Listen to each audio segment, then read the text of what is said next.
नमस्कार मंडळी. जगात सध्या जे चाललंय ते पाहिलं तर अनेकांच्या मनात एकच प्रश्न आहे, तो म्हणजे तिसरं महायुद्ध जवळ आले का? युक्रेन रशिया, इस्रायल गाझा, चीन तैवान, उत्तर कोरिया इराण अमेरिका किंवा मग भारत पाकिस्तान, सगळीकडे तणाव आहे, युद्ध आणि मृत्यूचा खेळ सुरू आहे. पण या सगळ्याच्या मागे 150 वर्षांपूर्वी एक व्यक्ती होती, ज्यानं असं म्हणतात की ज्या व्यक्तीनं 3 महायुद्धांची भविष्यवाणी आधीच केली होती. त्यानं त्याच्या एका पत्रात जगात एकूण 3 विश्वयुद्ध होतील असं नमूद केलंय. He predicted 3 world wars. त्याच्या भविष्यवाणीनुसार जगात तिसरं महायुद्ध हे सध्याच्या अनेक देशांच्या तणावपूर्वक परिस्थितीमुळे उद्भवेल असं सांगितलं जाते. नमस्कार मंडळी, मी आशुतोष आणि तुम्ही पाहताय .com अर्थात कॅरी ऑन मराठी. मंडळी, अशी भविष्यवाणी करणाऱ्या माणसाचं नाव आहे अल्बर्ट पाईक. त्याचा जन्म 1809 मध्ये अमेरिकेच्या बॉस्टन शहरात झाला. तो एक शालेय शिक्षक, वकील, कवी, लेखक आणि महत्त्वाचं म्हणजे फ्रीमेसन लॉजचा उच्चाधिकारी होता. तो कॉन्फेडरेट स्टेट्स ऑफ अमेरिकासाठी जनरल म्हणजेच गृहयुद्धात दक्षिणेकडून लढणारा, पण त्याचं खरं नाव प्रसिद्ध झालं ते त्याच्या पुस्तकामुळं, मॉरल्स अँड डॉग्मा, ज्यात तो गूढ तत्वज्ञान, धर्म आणि जगाच्या नियतीबद्दल लिहितो. पण खरं रहस्य सुरू होतं 1871 मध्ये. 1871 मध्ये अल्बर्ट पाईकने इटलीतल्या फ्रीमेसन ल्युसिफेरियन यांना एक पत्र लिहिलं होतं. असं म्हटलं जातं की या पत्रात 3 महायुद्धांची योजना त्यानं दिली होती. हो, योजनाच, कारण काही जण म्हणतात की ही भविष्यवाणी नव्हे तर एका षडयंत्राची रूपरेषा होती. त्यानं पत्रात 3 युद्धांची माहिती दिली होती. त्याच्या म्हणण्यानुसार पहिलं महायुद्ध हे जर्मन साम्राज्य आणि ब्रिटिश साम्राज्यातील संघर्षातून उद्भवेल, ज्यातून साम्राज्य कोसळतील आणि कम्युनिझमचा उगम होईल.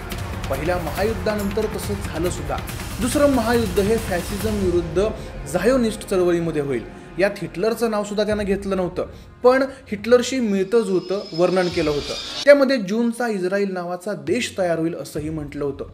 तिसरं महायुद्ध हे इस्लामी जग आणि पश्चिम राष्ट्रांमध्ये होईल, ज्यात जगाच्या धार्मिक, सामाजिक आणि राजकीय रचनेचा पूर्णपणे नाश होईल आणि नवा जागतिक आदेश, न्यू वर्ल्ड ऑर्डर उभा राहील.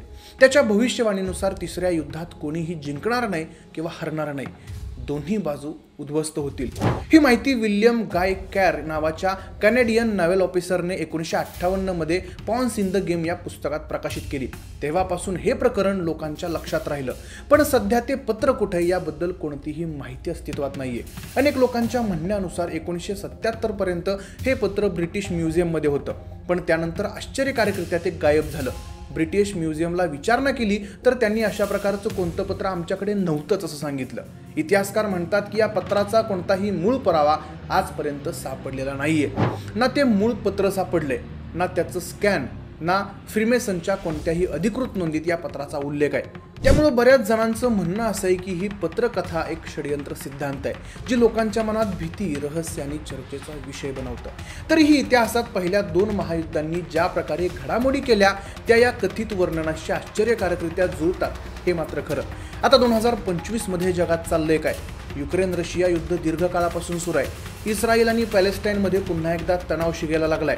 चीन तैवान, उत्तर कोरिया, दक्षिण कोरिया, अमेरिका, इराण, याशिवाय भारत पाकिस्तान हे तणाववाले मुद्दे अधिक तीव्र होत चाललेत. अल्बर्ट पाईकने खरंच काही भाकीत केलं होतं का, की हे एक गूढ षडयंत्र आहे? यामागे इतर शक्ती काम करतायत का? आणि सर्वात महत्त्वाचे म्हणजे आपण इतिहासापासून काही शिकणार आहोत की तिसरं महायुद्ध खरंच टाळता येणार नाहीये?